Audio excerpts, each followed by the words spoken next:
welcome back to the Citytilidie channel. We're all staying safe and well on our player rating show for tonight's game. As I've just watched it, finished about 15 minutes ago. RB Leipzig 1, Manchester City 1. Yes, could have been better. I did have it down for a draw, so we'll have to take it, won't we? There's not much we can do about it.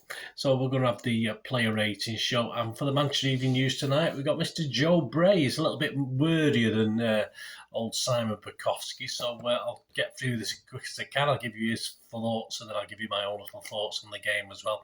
Tale of Two Halves. A lot of high scores the first half for City players, but they sort of knocked down a little bit for most of that second half. So interesting.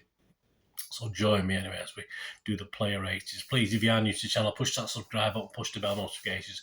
Great to have you on board. Everything City, of course, past, present, and forever. So please join us. And if you are pushing buttons or not pushing buttons, if you just push that little like button, that little thumbs up button, I'm trying to get between 15 and 20 likes if I can for these vlogs. Not a big target, so you can help me out. We're doing all right at the moment. It'd be much appreciated. Right, let's get on to it. Joe Bray for the Evening News. Edison, yes, Joe said grumblings against the keeper have been growing after a runner conceding his first shot on target in City's last 4 games. He was mostly spectator at Leipzig, but said anything find his way to quieten the critics for another week. He was brave to cut one cross and stop 2 other good goal-bound efforts, but could have done better for Leipzig goals. Yes, he was caught in no man's land. It was a bit disappointing. It did sort of let him down again. You know, he just didn't know what to do. He started to come and realise he wasn't going to get it. And, of course, it resulted in a goal. So people will blame him, unfortunately. Joe gave him a 6. I'm going to give him a 6 as well, because I said he had played OK up to that stage. And I'm a bit churlish to give him any less than a standard 6. But, yeah, he will be blamed. There will be people out there I know will be blaming him for that. Shame, because he's had a good game till then. Kyle Walker, Joe said, deployed as more a winger or right midfielder than a defender. Walker kept City shape well in an innovative formation and played an important role in asserting control of the tie. However, his poor final ball exposed his lack of attacking instinct. Well, we know that, don't we? He regularly got into position on the byline, but time and again, the cross was the wrong one. So, yeah, Joe's given him a 6. I thought he played very, very well. He had a cracking first half. And we don't expect anything. We know what Kyle Walker's like. We don't expect there's fizzing balls into the box. I thought he played very well. I'm going to give him a 7. I thought he had a good game generally. Manuel Akanji recalled in Aymeric Laporte's absence. I think he might have played anyway. Akanji helped secure City's right in the first half as Walker advanced forward. His aggression is cutting out balls before they get to City's box is one of his best qualities, although Leipzig did seem to target his side of defence after the break with some success. Well, I think they targeted all sides of the defence, didn't they? In the second half, which was concerning. So Joe's given him a 6. I'll give him a 6.5. I thought he did very well under pressure, and I say he was only as culpable as the rest of the defence when RB Leipzig went up a little gear or two, which is they were bound to do after that poor first half. Diaz, for all of Aki and Akanji's good form this season, City are stronger when Diaz is in the back line. I agree, Joe. Tasked with marshalling the back three, Diaz led the defence well and could have had a goal with his early header straight at the goalkeeper. Yes, Diaz was tested more in the second half as Leipzig went on the attack and might have been stronger for the equaliser. So Joe's given him a 6. Again, I think it's been a bit mean. I've given him a 6.5. It was a bit higher than that at half-time. And, yeah, he didn't quite get up. It might have been a foul. There was a hand on him, but I think not enough to stop him. But he just wasn't prepared for it. He just wasn't prepared for the cross to leap to. Actually, he was sort of caught under it, wasn't he, unfortunately? He wasn't attacking the ball. So, but I thought it was worth a 6.5. Joe gave him a 6. Nathan Aki, Joe said, recalled to the side, but not as a traditional left-back. Aki showed his tactical versatility once more with his role at Leipzig, switching from playing on the left of a 3 in possession to a left-back in a 4 out possession. His solidity reminded Guardiola that for all the attacking benefits Bernardo brings from left-back, he remains the best defender in that position. He is, and absolutely. Apart from one lapse that almost cost a goal. I can't remember that one, to be in fairness. Joe's given him a 6 again. I've got to give him a 6.5. Another good, solid performance from Aki, as I say. A little bit less in the second half, but every City player was the same. Rodri, Joe said, composed as ever and never seemed fazed by whatever experiment is going on behind him. He seems to play better with Bernardo alongside him, doing more running to spark attacks, allowing Rodri to take care of the defensive side of the game and keep City ticking. Might have done more to stop the Leipzig resurgence in the second half. He certainly could. That's when we want him to up it, when we do come under a little bit of pressure. It's all right when we're in the ascendancy, but this is where I want to see a little bit more from Rodri. Joe's given him a 6, I give him a 6. I think he just got bypassed a little bit too much in that second half leading up to the goal. And again, once we gained control, he wasn't too bad. But a couple of stray passes I noticed as well in that second half that led to Leipzig breaking a little bit. Ilkay Gundogan. Joe says, given the role of running forward to support the attack in Kevin De Bruyne's absence, Gundogan spotted the opportunity to run between the channels and subsequently opened up room for Grealish and Mahrez on either side.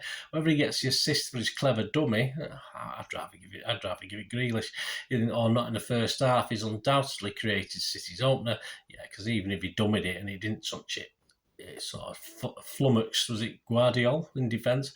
Guilty of ignoring Haaland on a few too many occasions. So Joe's given him a 6. I disagree again. I thought the first half Gundogan was our worst player. I thought again he was too many passes missed. He wasn't doing it so well. He was better the second half. I'm only giving him a 5.5. I think Gundogan's had a couple of pretty poor games the last couple. And he looked a little bit, he certainly was, I think, personally, apart from one other guy, was our worst player tonight. Second worst. Bernardo Silva, Joe said, roaming from defensive midfield to attacking midfield, Bernardo was everywhere apart from left back and was key to City's first half system. His second secondment to left back appears to have reinvigorated his season, and he's undroppable on this form, like others. Tired after the break, and his influence waned as a result. Undroppable, but Joe's just given him a 6. Okay, I'm going to give him a 7. I mean, I think he was riding about 8 on the first half. A spectacular first half for me. He was absolutely brilliant. Not so much the second, in line with most of the team. But yeah, I've got to give him at least a 7 for the overall 90 minutes. Mahrez, and no subs on this, don't forget. It's just he flogged a dead horse, old Pep, with his team. Riyad Mahrez, Joe said, played an inside right position thanks to Walker's new position. Mahrez sparkled from the start and relishing taking advantage of the increased space. His 16th Champions League goal for City was well taken. He looked even more dangerous than he has in recent weeks thanks to the tactical tweak. Less involved when Walker was needed in defence.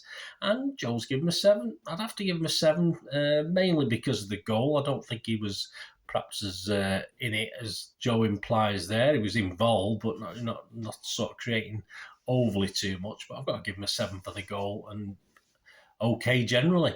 Jack Grealish, Joe said, dangerous all night. Grealish was another to benefit from Walker's addition to the attack. For a change, the opposition focused bodies on the opposite flank, giving Grealish space to run at his defender. He deserves the assist for Mahrez after pouncing on a defensive mistake. Yes, I'm going to give it him. We'll see who else. See if anyone else gives it him, which will take him to 2 assists and a goal in his last 3. And Joe's given him a 7. I thought he was our best player on the night overall, both halves. In fairness, even the second half, he was coming back and defending as well. Joe's given him a 7. I give him an 8. I thought he was our man of the match for City. Always a nuisance, winning free kicks, supplying some nice little balls. That shot in the first half had gone in, would have been wonderful, but just cleared the bar, didn't it? Come on, Jack, you've got to improve your shooting, mate, again. Erling Haaland, Joe said, after Guardiola had to defend Haaland and City for looking too predictable when the striker plays, there was no shortage of runs off the ball. Well, we're used to that, aren't we? But he's got simply no service at the RB Arena, as others were given more licence. He couldn't hide his frustration in the second half, dragging his only effort wide. Any lack of influence was completely out of his control when his teammates ignored him time and again. Yes, did they ignore him, or we just haven't got the players to supply that sort of ball from where we were on the pitch? Joel's given him a 5, even though he's not blaming him, and I'm just giving him a 5. I think when he did get a chance to run with the ball or shoot, he just wasn't good enough. And I know it's hard when you've been switched off or not been involved for a lot of the game, but he's got to be able to take a ball and get clear of players. I think he trod on the ball once, I think, when he was clear. I think he has to do a little bit better, but it was a bit frustrating. I'm sure he's frustrated, but I'd have to give him a 5 like Joe as well. And there was no subs to Marc. As I said, man of the match, I think, for me, was definitely Jack Grealish. Let me know what you think, guys. Let me know what your ratings are, who you thought your man of the match was. Of course, the Talking Point show will be out soon. Yeah, plenty to talk about on this one, so please join me for that. And also, very soon will be the preview of the Bournemouth game as well, which comes up at the weekend. Match day 25. let's do them, because they've been a bit cocky, the old Bournemouth fans, thinking they're going to get something. So if we do what we did in the first half of this one, we should be out of sight, but we should have done that at Forest, shouldn't we? Anyway, thanks for watching, guys. Let me know your comments, let me know your thoughts. It'd be great to hear from you. Thanks for joining me, and my thanks to Joe Bray from the Manchester Evening News. Till we meet again, that's one thing, don't I? Please stay safe, Blues. Come on, City. Bye for now.